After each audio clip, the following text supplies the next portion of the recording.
Recent గా జరిగిన మౌమితాది incident ఉంది కదా, అవును. ఆ అమ్మాయి గురించి మీరు ఏం చెప్తారు? నిజంగా చాలా క్రూషియల్ గా మారిపోయిందండి. నిజంగా మారాల్సింది చట్టాలు కాదు, మారాల్సింది మనము. మీరు చూడండి 1947 నుంచి ఎన్నో చట్టాలు వచ్చి అమ్మాయిలను రక్షించాలి. మనకు ఒక గాంధీ ఒక మాట అన్నాడు, ఇప్పుడైతే ఒక అమ్మాయి 12 గంటల టైంలో నడుచుకుంటూ వెళ్తే స్వాతంత్రం వచ్చినట్లనే. ఇప్పటికి కూడా అమ్మాయిలు 12 గంటల మీద వెళ్తుంటే రేపులు చేస్తున్నారు. అంటే చాలా చట్టాలు వచ్చాయి, నిర్భయ చట్టం వచ్చింది, దిశ చట్టం వచ్చింది. ఆయన కూడా ప్రజల్లో మార్పు రావట్లేదు. అంటే మారాల్సిన చట్టాలు కాదు, మనం మారాలనే ఉద్దేశంతో. చూడండి, ఒక తల్లి ఎప్పుడైతే ఒక బిడ్డ బయటికి వెళ్తే, ఒక అమ్మాయి బయటికి వెళ్తే అమ్మాయిని చెప్తా అంటే, అమ్మ బయటికి క్షేమంగా అంటది.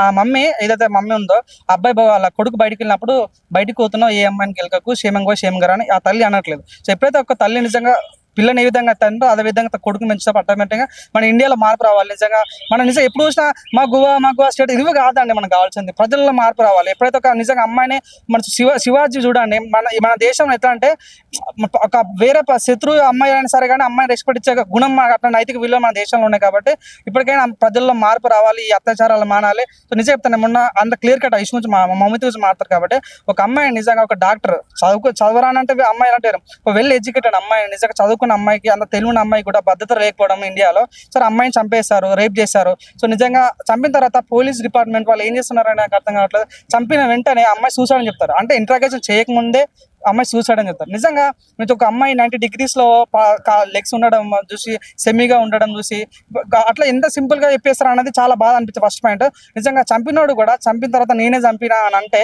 ఆయనకి ఎంత గట్స్ ఉండాలండి. అంటే నిజంగా తను కూడా గవర్నమెంట్ జాబర్, అంటే తనకి ఎంత అవగాహన ఉండాలి, గవర్నమెంట్ పైన ఎటువంటి చట్టాలు ఉంటాయని ఎంత అవగాహన ఉండాలి. అయినా కూడా అట్లా అమ్మాయిని చెప్పడం అనేది చాలా అంటే చాలా క్రూషియల్గా మారింది. ఇప్పటి నుంచి అయినా మంచి చట్టాలు తీసుకోవాలి. నిజంగా చూడండి, పక్క దేశాలు చూడండి, దుబాయ్ కానీ ఇక్కడ చూడండి, అక్కడ చట్టం అమ్మాయిని ముట్టాలంటే చట్టాలు చాలా సివియర్గా ఉంటాయి. స్పాట్లో చంపేటాలు, 2 days చంపేటాలు. సో ఆ రకం మన ఇండియాలో ఎందుకు వస్తా అంటే చంపిన అంత క్లియర్ అని చంపినని చెప్తున్నా కూడా ఇప్పుడు తనను చంపలేదు, తనను ఏం చేయలేరు. నిజంగా అట్లాంటి చట్టాలు మన దగ్గర తీసుకోవాలి. మనకు టెంపోలో డైలాగ్ ఉంటుంది, అంటే మేరా భారత్ మహానం ప్రౌడ్ టు బి ఇండియన్. ఇండియాలో ఉన్నంత స్వేచ్ఛ ఎక్కడ ఉండాలని. నిజంగా స్వేచ్ఛతో పాటు నిజంగా రక్షణ కూడా కల్పించాలి అమ్మాయిలకు. నిజంగా కొద్దిగా బాధ అనిపిస్తుంది అంటే నిజంగా అమ్మాయిలను నిజంగా దయచేసి మొన్న మనం రాఖీ కట్టుకున్నాం. నిజంగా సో రాఖీ కట్టుకున్న మనం ఏం ప్రామిస్ చేస్తాం, నేను నీకు చనిపోయేంత వరకు అక్క చెల్లి నీకు నా జీవితం రుణపడి ఉంటాను. నిజంగా ప్రతి ఒక్కరు కూడా ఇండియన్ ప్రతి ఒక్క అమ్మాయిని రెస్పెక్ట్ ఇచ్చి పూజించినప్పుడు అట్లా పెస్తాను. సో ఒక మంచి ఇండియా ఫామ్ అయితే ఇప్పటికైనా మీరు అవునాను కదండి, ఈ మొత్తం సొసైటీ మొత్తం మొత్తం రాజకీయ నాయకులు చేత ఉంటుంది.